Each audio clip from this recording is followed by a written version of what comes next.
क्या इस महीने से आपकी इन हैंड सैलरी कम होने वाली है? अगर आपके जेब में आने वाला पैसा इस महीने कम होगा तो वो पैसा आखिर जाएगा कहां?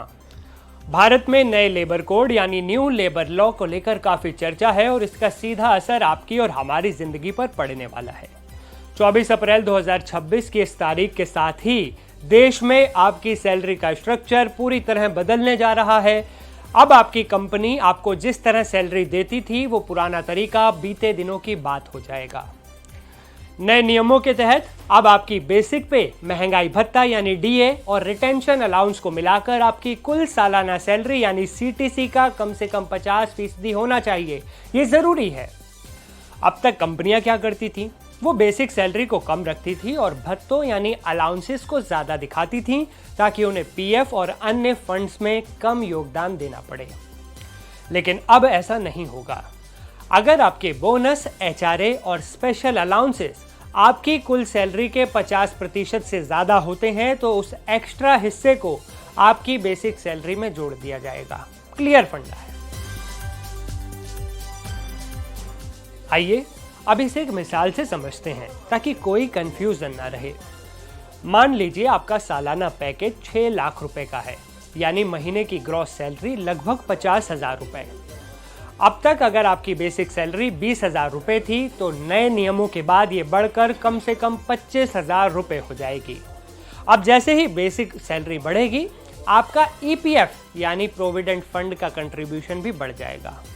इसका नतीजा क्या होगा? अगर पहले आप 2400 रुपए पीएफ में कटवाते थे तो अब ये बढ़कर 3,000 रुपए हो जाएगा, यानी आपकी कुल टेक होम सैलरी में थोड़ी गिरावट आने वाली है। इस कैलकुलेशन के हिसाब से देखें तो 6 लाख रुपए के पैकेज पर आपके इन हैंड सैलरी में हर महीने करीब 600 रुपए की कमी आ सकती है। आपकी नेट सैलरी 45,000 रुपए से घटकर 44,400 रुपए रह जाएगी। यानी हर महीने आपकी जेब में आने वाला कैश तो कम होगा, लेकिन कहानी का एक दूसरा पहलू भी है जो आपके लिए बहुत फायदेमंद है। उसे ध्यान से समझिए।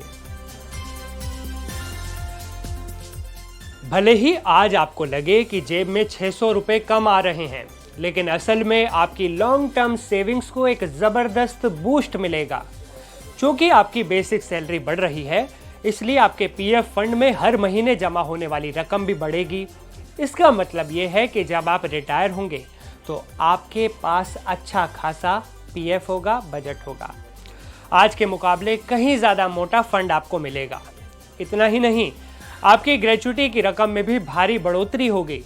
इसी 6 लाख रुपए के उदाहरण को देखें तो एक साल की ग्रेच्युटी करीब 14,423 रुपए बनेगी, जो 5 साल की नौकरी के बाद लगभग 72,000 रुपए से ज्यादा होगी। यानी नए लेबर कोड का असली मकसद आपकी सोशल सिक्योरिटी को मजबूत करना है। ये बदलाव आपको आज थोड़ा कम पैसा दे सकता है, लेकिन ये सुनिश्चित करता है कि आपका भविष्य आर्थिक रूप से पूरी तरह सुरक्षित रहे। तो तैयार हो जाइए एक नए सैलरी स्ट्रक्चर के लिए, जो भले ही आज थोड़ा कड़ा लगे, लेकिन आपके बुढ़ापे का सबसे बड़ा सहारा बनेगा। आपको क्या लगता है? इस नए लेबर कोड पर आपकी क्या राय है? कमेंट में जरूर बताइएगा।